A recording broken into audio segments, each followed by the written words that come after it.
Hey, speak for yourself, listeners. Before we start the show, I wanted to tell you about our brand new Fox Sports app and website, foxsports.com. Reimagined for the modern sports fan. Go ahead, download the new app now. You don't even have to pause this episode.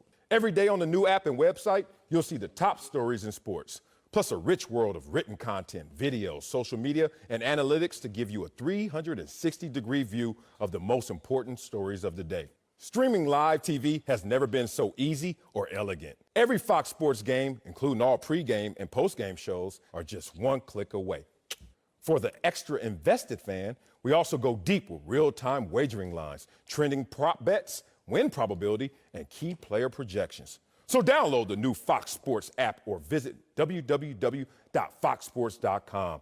Now, let's start the show. DMs later. All right, welcome to Speak for Yourself, presented by the Popeyes Chicken Sandwich. Oh, I'm not going there. Hello and welcome. I'm Marcellus Wiley, and that's Emmanuel Otto. Let's have some fun today, bro. Yeah, let's have some. Let me get a brooch next time. Give me that memo. Let's get it started with Lamar Jackson, who is not a Tier 1 quarterback. According to the Athletics poll of coaches and evaluators, reigning MVP got praise from one executive who called him, quote, the most dominant guy in the league. But on the flip side, every quarterback that was ranked higher than Lamar has won a playoff game, and the Ravens star is winless in 2 trips to the postseason. Lamar was left out of the top 5, but these quarterbacks made the exclusive club. Patrick Mahomes and Russell Wilson were both unanimous choices for the top spot. They're followed by Aaron Rodgers, Drew Brees, and Deshaun Watson. So, Acho, issue with Lamar not being voted a Tier 1 quarterback. Do I have an issue? Of course. That was one of the most ridiculous things I have seen, bro, but it's simple, Marcellus. Let me tell you why it's simple. A quarterback, what's their job? Their job is to galvanize the team. Yeah. Their job is to get the hands into the ball of the playmakers. The issue with Lamar Jackson with so many people is he is the playmaker. And so when you think of a quarterback, you think, well, how well can he throw the ball as a spiral? How can he throw the ball into a trash can from 35 yards away? That's what so many of these people who looked at these Tier 1 quarterbacks evaluated by. But when I look at Lamar Jackson, it is so clear. How well can a quarterback lead his team? How well can a quarterback distribute it into the hands of his playmakers? Patrick Mahomes, what makes him so special, he can get the ball into Tyreek Hill's hands. He can get the ball into Travis Kelce's hands. He can get the ball into Sammy Watkins' hands. Sometimes. He can create a time. Where's Sammy at? Hey, exactly. But Lamar, he is the playmaker. There you go. And so he doesn't have to get it into as many people's hands because as long as the ball is in his hands, that's the key. So Lamar should be Tier 1 unequivocally without a doubt because he is that caliber of quarterback. He just doesn't fit the mold, Marcellus. Oh, the mold. He doesn't fit the mold. What's the mold? We going there already? He doesn't fit the mold of your traditional 6'2", 6'3", 6'4", prototypical kind of pocket passing. Let me make sure that I can just sit here from the pocket and throw the ball. He doesn't fit that mold, but Lamar is still top tier. He's still top 3 caliber and talent. We're not going to have an uncomfortable conversation? I don't want to go there just yet, bro. I don't want to go there about this black quarterback? Look, what he's supposed to do? Throw it to himself? If you want Lamar Jackson to get the ball into the best playmaker on his team, he is going to throw it to himself. Facts. Absolutely, he's a top-tier quarterback, Tier 1. It's amazing that he could throw so well for a receiver. I mean, running back. Sorry. Oh, my God.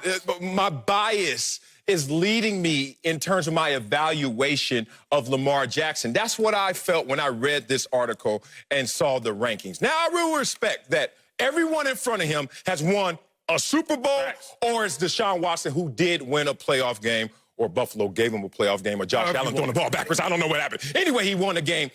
That Lamar Jackson has not won in 2 trips to the playoffs. That said, let's say what Lamar Jackson has done. How about a 19-3 regular season record with 2 of those losses only to who?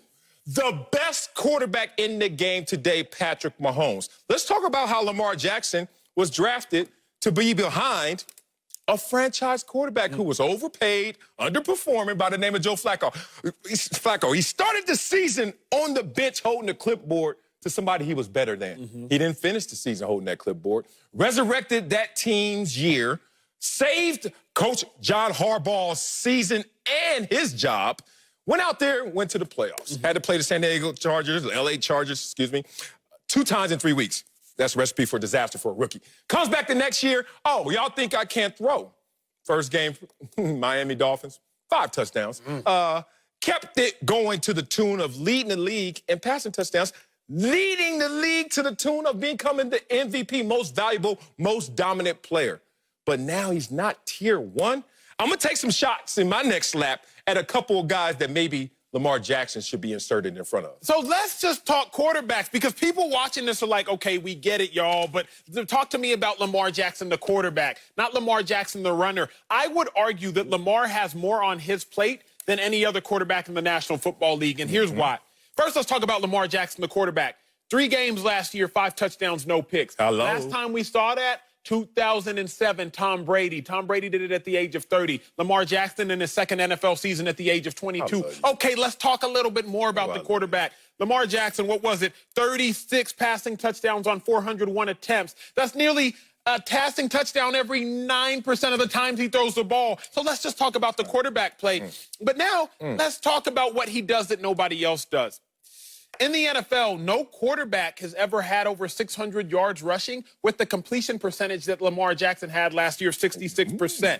So if you want to talk about facts, if you want to talk about truth and not opinions, then that's what Lamar Jackson does. So you could argue that Lamar actually does more than any quarterback because he's an incredibly proficient and efficient runner, while at the same time still being an efficient passer. That's not a lot of people. Not a lot of people can say that when Lamar Jackson can. And he can say that. And in a losing effort in the playoffs, he also can say, hey, man, I had 508 total yards. Ain't my fault my coach lost his mind because we come into the game with a hobble running game and Mark Ingram decides to throw the ball 59 times. Like, we just abandoned our plan prematurely and put it all on Lamar Jackson, and he tried his best. He obviously had some miscues, some turnovers, etc.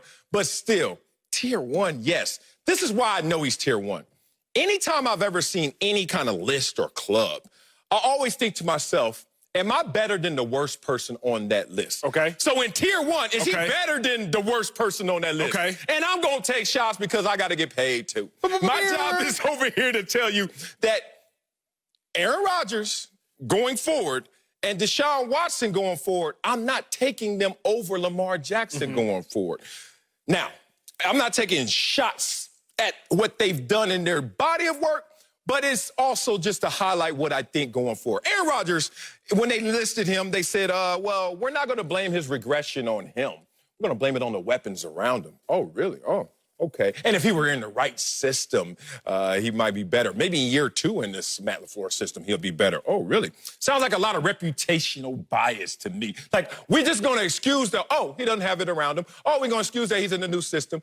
I thought Lamar Jackson's in the new system too, but we ain't gonna go there. And he couldn't throw them out of their deficit in the playoffs against San Francisco. One of the things that they used against Lamar Jackson. How about this, Deshaun Watson? They talk about him and saying he's better than Lamar Jackson, which I can respect that argument. I can even make that argument. But the thing is, give Lamar Jackson and that Ravens team last year 24 points spotted on the Kansas City Chiefs. You think that the Chiefs going to come back on them? I don't know. I don't think that they would. So my point is, if he's better than the worst in there and they're all great, then you got to put him in there. Top tier 1 for Lamar Jackson. Let's move on to another quarterback. Ooh, Dak Prescott, who might he got a problem with this list as well. Dak was ranked the 12th best quarterback in the league, which placed him near the bottom of the second tier. A GM said Dak doesn't get phased, but added, quote, he has a little it to him. So, Acho, is the GM saying he has a little it to him actually a shot at Dak? Bruh, this one of those accidental shots. God, dog. This one of them, it wasn't meant to hit Dak Prescott, but bow, he got hit. Okay, let me tell you why. You have to know context, bruh. I'm gonna tell you what GM said about 3 other quarterbacks, okay? The first one was Patrick Mahomes, right? Talking about Patrick Mahomes, they said, this guy's a freak show. Okay, and then talking about Lamar Jackson, the most dominant player in the league. Okay, and then talking about Matthew Stafford, right? You put a little Cole Blanket on it. He's never quite won the big game, but still a damn good quarterback. Okay, now let's get to the quote about Dak Prescott, shall we, Marcellus? Yeah, please. Let's get to the quote about Dak. I knew you were doing that. Let me make sure I read this right. And comic book. He has that it factor. The it factor. It. You know, but Yeah. the full quote is, he really impressed me with just his, he has the it factor. He really impressed me with just he couldn't even finish the thought. He couldn't even finish the thought. What's wrong with saying a little it? He said he really impressed me with what he impressed you with. A little it? No, he didn't. He said he got the it factor. And the crazy thing about the it factor is you can't define it. And that's the problem with Dak Prescott. Oh, wow. The problem with Dak Prescott, not my problem. Good point. No, I get The it. problem that the NFL has put upon Dak Prescott is just how good is he? Jerry Jones don't know how good he is because Jerry ain't paid him. Cowboys fans don't know how good he is. You and I, we don't know how good he is. Well, Executives across the league, they don't know how good he is. Because when they talking about Dak Prescott is, you know, here's the thing about Dak Prescott. He has the it factor.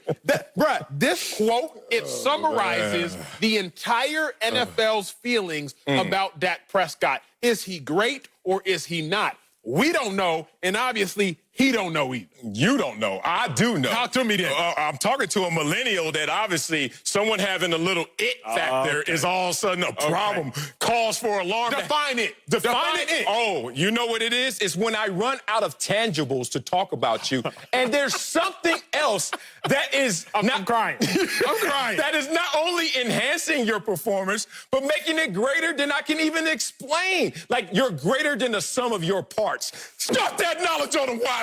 So here's the thing. You millennials got a problem with coming in 4th place in the Olympics. Okay. This is what this sounds like to me. Ain't nothing wrong with getting a B+ in life. Damn it. He got 4th place in the Olympics. He moved from 17 to 12, and now the millennials gonna say, we don't even know how to define them. That's why they got them so high or so low. You don't even know which way. Is that too high or too low? Number 12. Let me hear it. See, that's my point. You guys always argue, but don't have a reason to argue. I'm going to give you a quote from Michael Irvin that I love so much. Michael Irvin knows. Every time I see him, I hug him and say, thank you for this quote. Judge a man by the distance traveled. Dak Prescott, 5 years ago, was in Mississippi taking the most sacks in the SEC, and people were saying, damn, you had a better year last year getting beat up in spring break. Now you look at him, he's going to backpedal to the tune of $200 million in a better contract situation than the best quarterback in the NFL by the name of Patrick Mahomes. But I'm not done with this road traveled by Dak Prescott. So he gets drafted behind another franchise $100 million quarterback named Tony Romo. Here's your clipboard, Dak Prescott. Don't do a damn thing. Oh, Tony Romo can't even finish the preseason. You go out there, you win 13 games, you get yourself in the playoffs. Fast forward, they challenge you. All of this team success, but Dak, you're a game manager. When are you going to do something? Oh, he just goes out there and PRs, shows you he's the best at what he does. Top quarterback in the league. I ain't going tier 1. Top quarterback in the league. And now he arrives at number 12, which I think is a little low for Dak. But you're making the argument that people are not respecting him and respecting the road that he just traveled when you need to remember the starting point to even respect where he is. Can somebody please cue the strings and the quartet to play this beautiful music for Marcellus? Judge a man by the road he has traveled, by the distance he has traveled. Bruh, you judging a man by his competition. You're not judging a man against himself. This isn't elementary school where everybody gets a ribbon. Just please come stick this ribbon next to my brooch. Okay, this isn't elementary school, bruh. This isn't the PE Olympics. This is Dak Prescott is being judged by his competition, not the road he has traveled, not the distance against himself, Marcellus. And the fact of the matter is that his competition has surpassed him. I say this because. Look at what the executives say.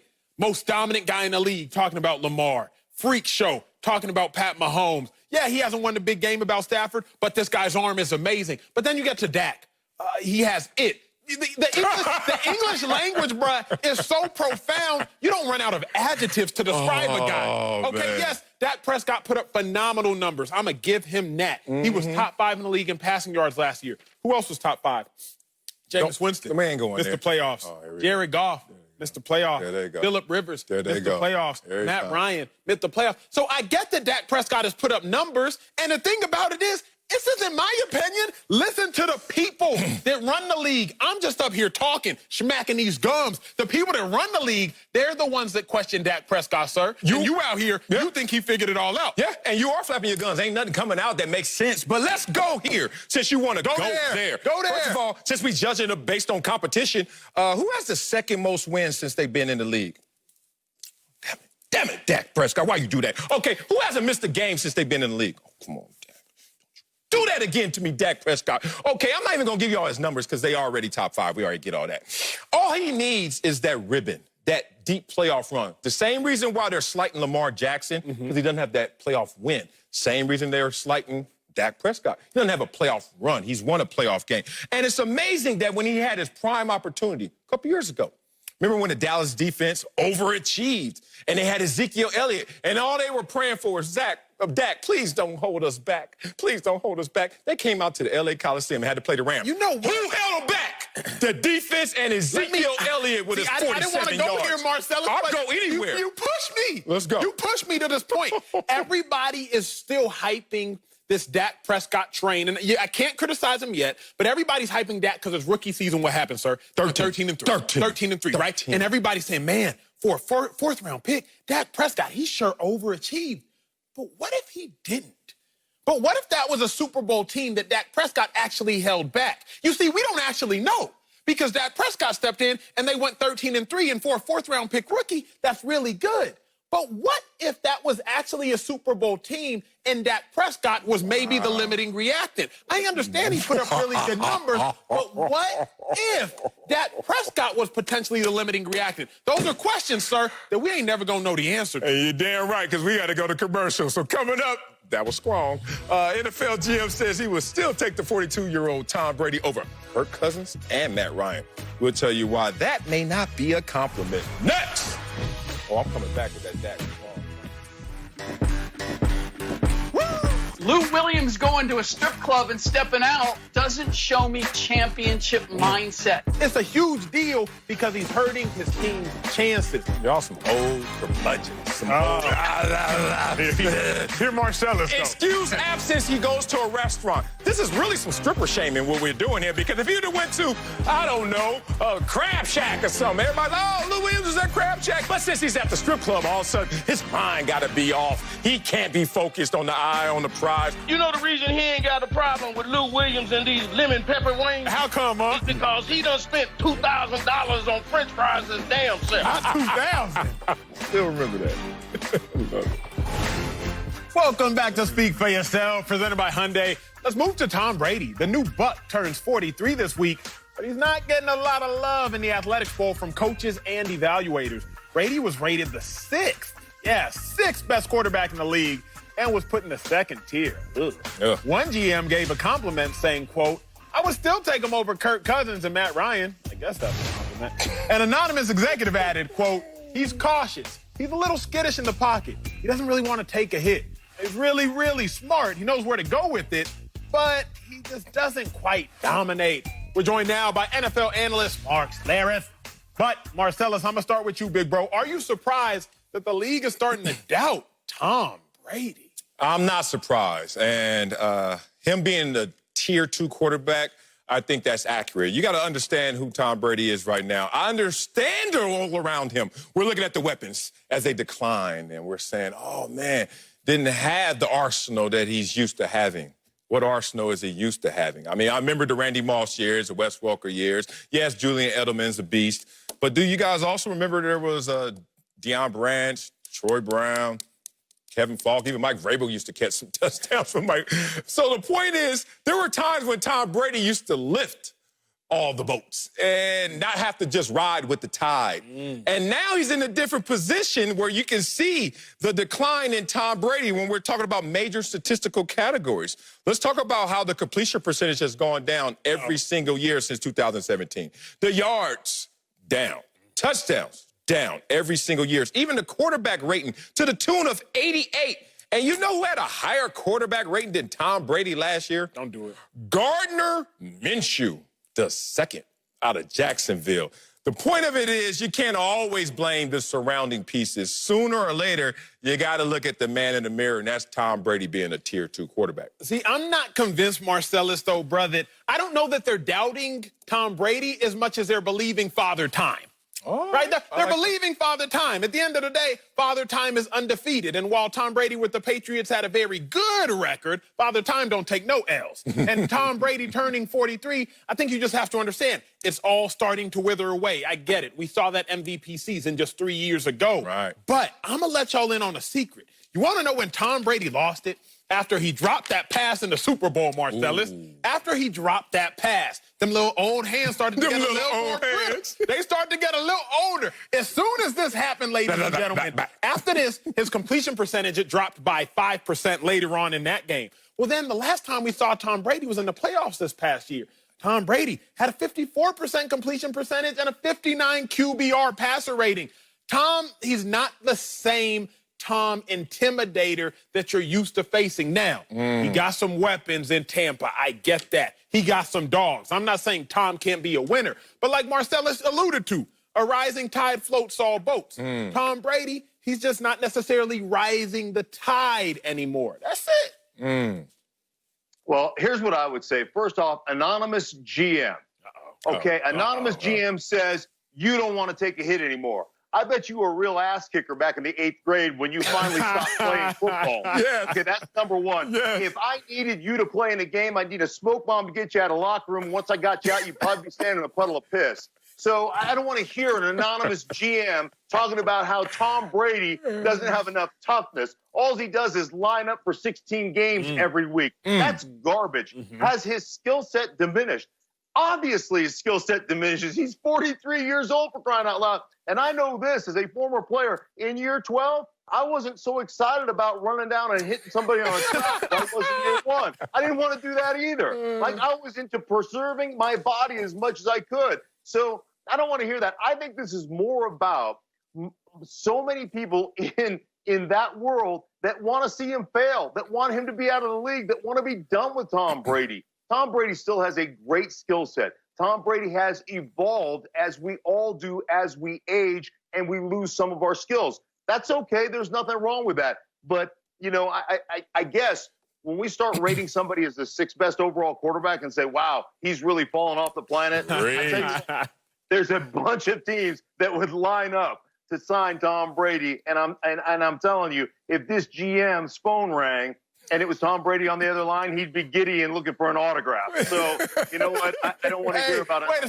second. Why are you comparing this GM to one of them Twitter warriors? Okay.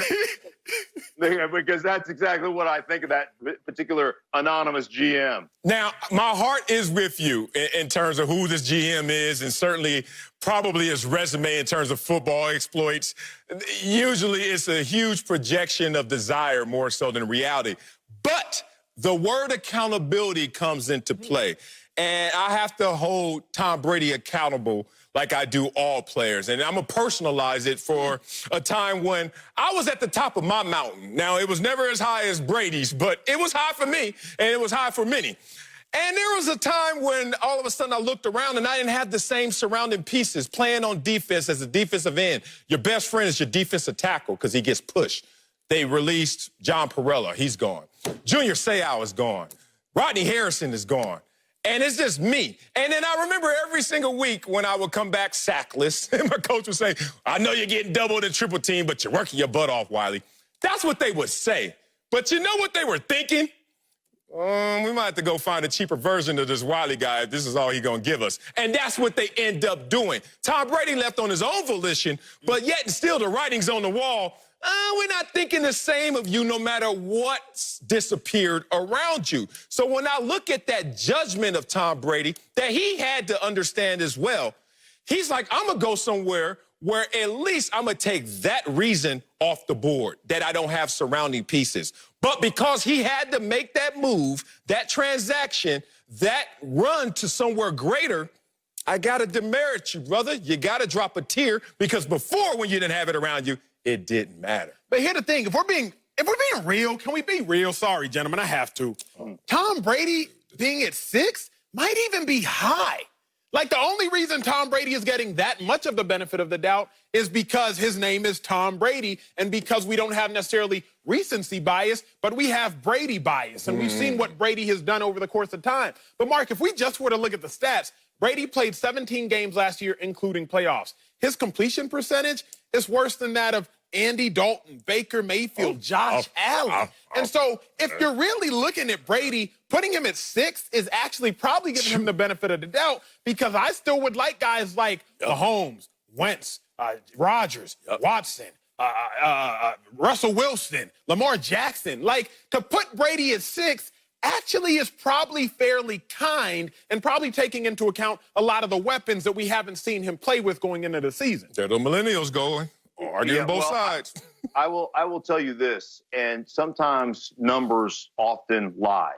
And some of the things you have to watch when you watch a guy like Tom Brady, it's very much like watching a guy like Peyton Manning at the end of his career. How many times I see Peyton Manning just throw it into the dirt or throw it away or self-sack, take a sack because he doesn't want to get hit, and yet find a way on third down to convert, and the bottom line, still win 12 games. Like, when you are quarterbacking efficiently, sometimes the best play you can make is the throwaway. Sometimes the best play you can make is taking a sack. Sometimes just ending up with the ball at the end of the day and understanding that you have the #1 defense in football is the best play you can make. And so Peyton Manning did that toward the end of his career, especially, as has Tom Brady. So, you know, I don't always look at the numbers and say, well, the numbers tell the entirety of the story, because they don't.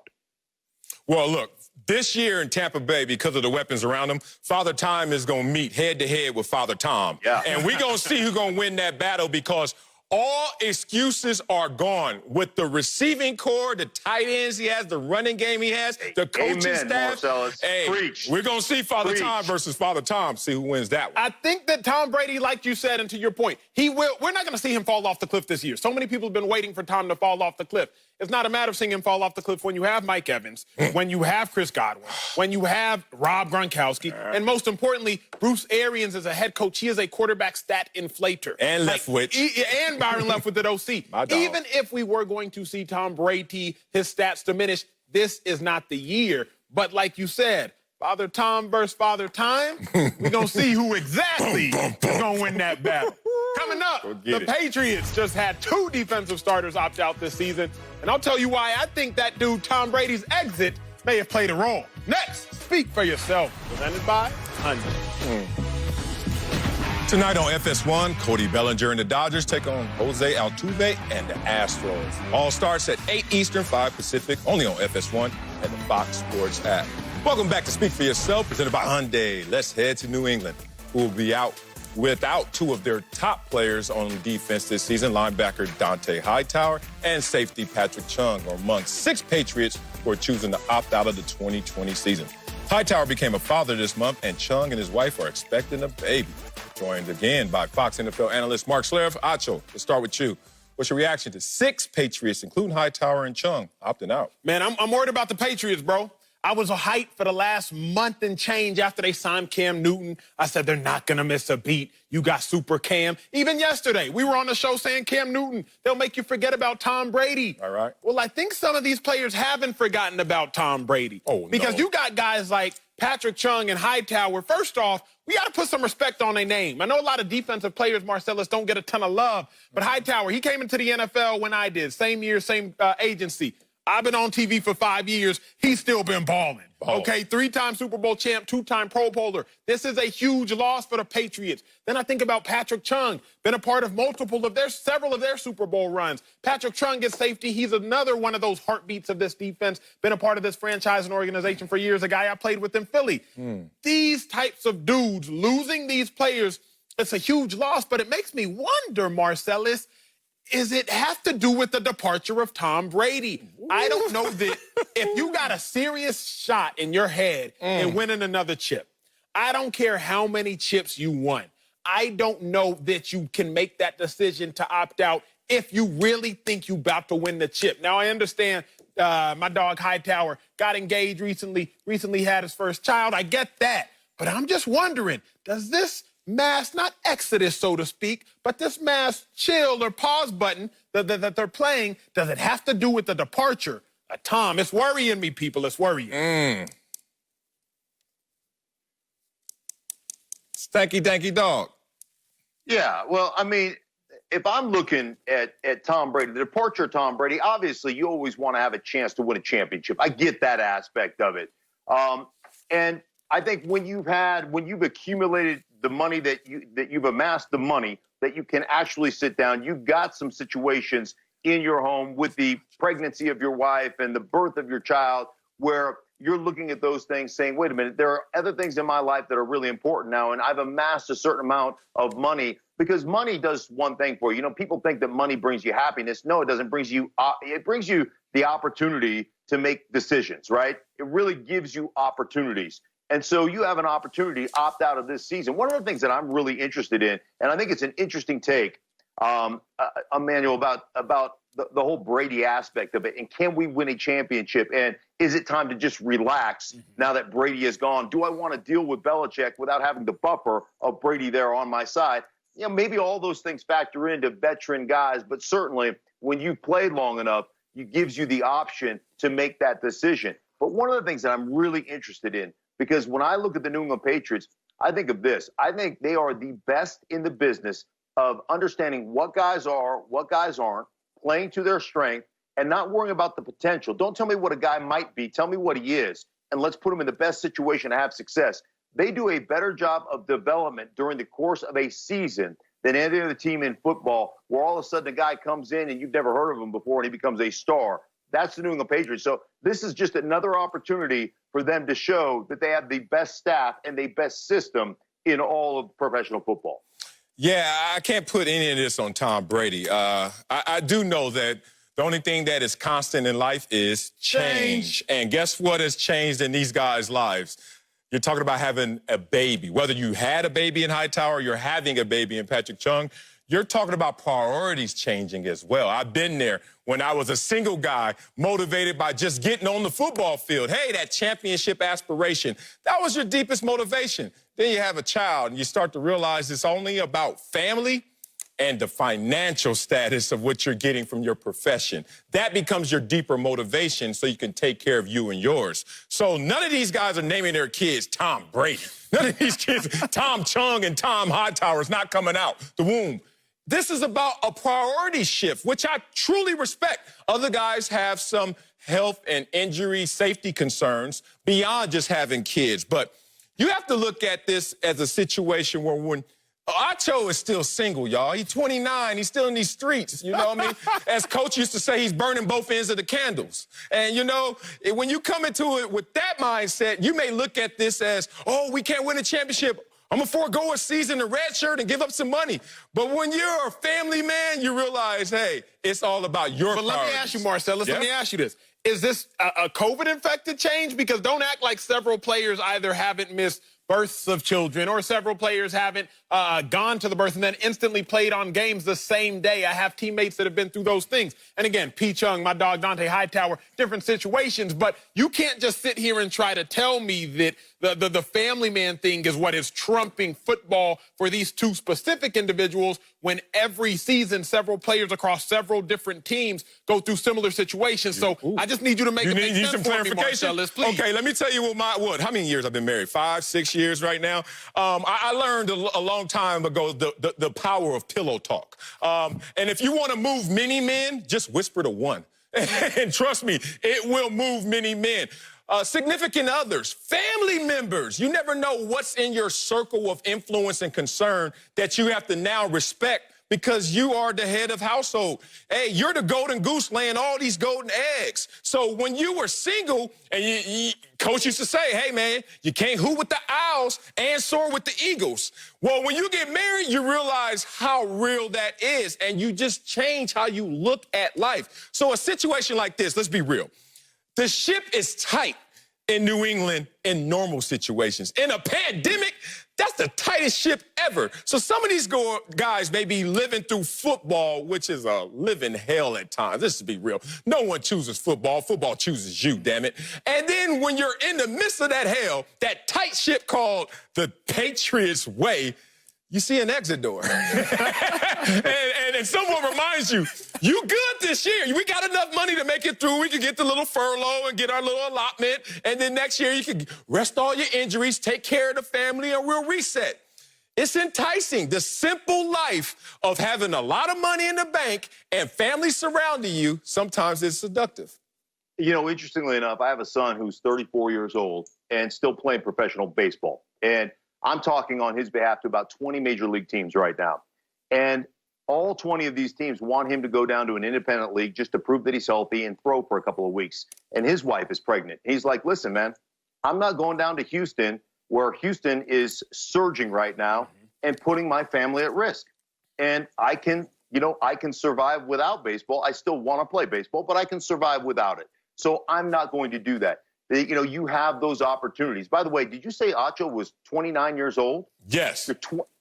I might want to adopt you. Come here, kid.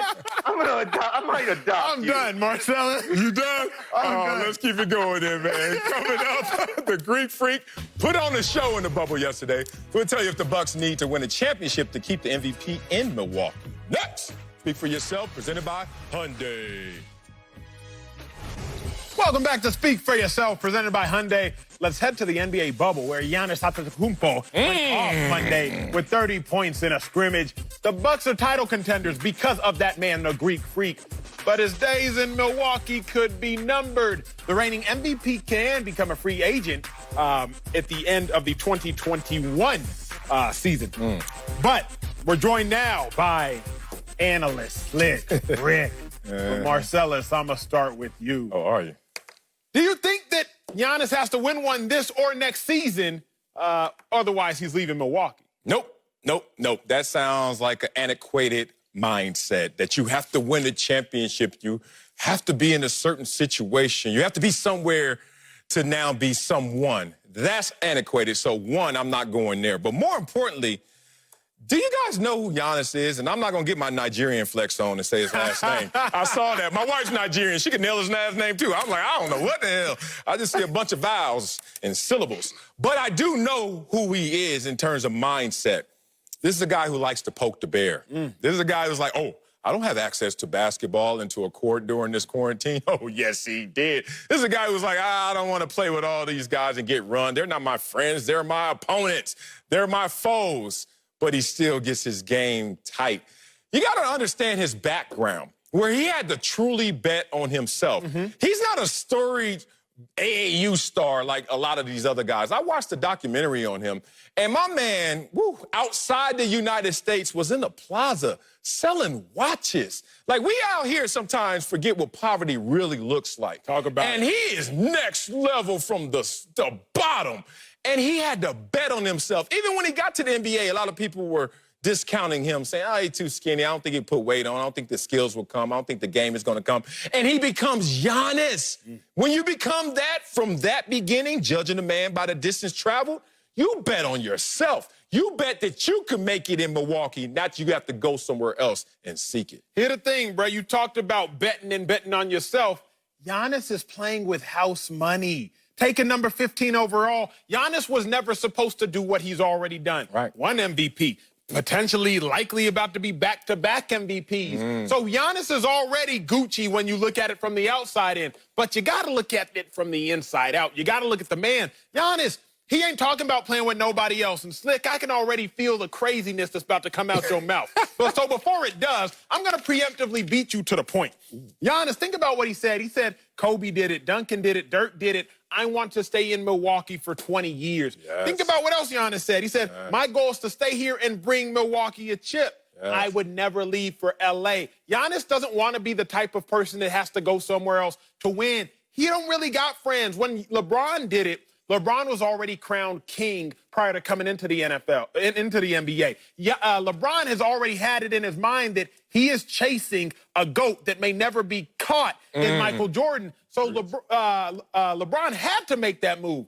Giannis, I think, is cut from a different cloth. I don't see Giannis going anywhere. Okay, we agree. He ain't got no reason. We agree. Okay. Slick. Tic-tac-toe, gentlemen, tic-tac-toe. I will say this, the only misstep that I've heard so far is Marcellus not remembering exactly how many years he's been married. Bro, you gotta nail that down.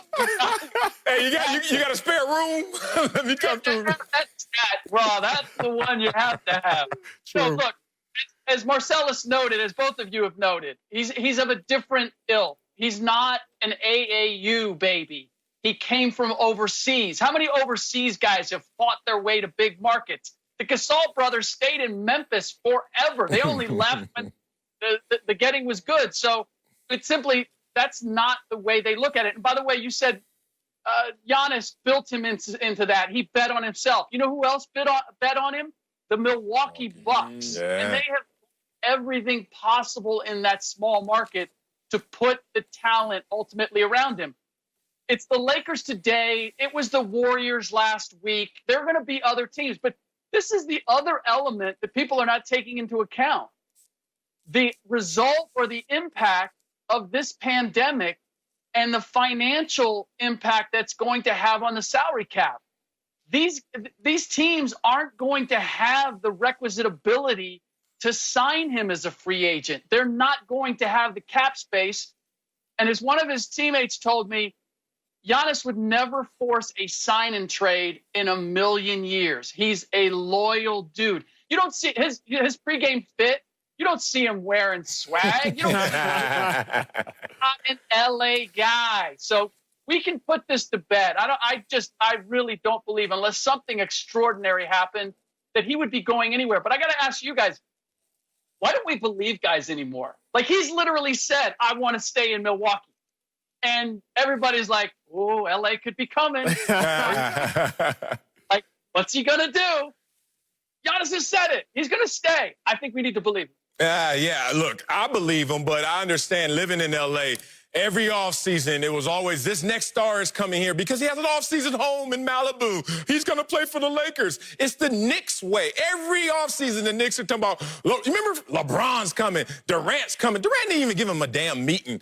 That's just how it goes in these big markets. Sometimes we get full of ourselves, our ego, our arrogance. We just think we can attract all because it's so attractive where we are. But I love Giannis for being so principle-based, to separate the signal from the noise. And a guy who was a late bloomer himself in terms of my football achievements, you go through grade school and high school and kind of get slept on, whether it's coaches or the pretty girls in school and in classes, whatever, Marcellus. Good luck with that, working out and doing those extra push-ups. And then one day you get drafted. And then one day you go to your reunion. And then those same coaches and that same pretty girl is like, hey, and you're like, whoa, whoa, whoa. I know the difference. And Giannis seems like a guy who wasn't always adored in terms of basketball greatness. So when now all of a sudden everybody's like, come here, I'm here for you. He's like, no, whoa, whoa. I know the difference. So a guy who saw LeBron go to Miami with his best friends and only win half the chips that he was there. Half. That's LeBron. Giannis is staying still, say, chips come to me.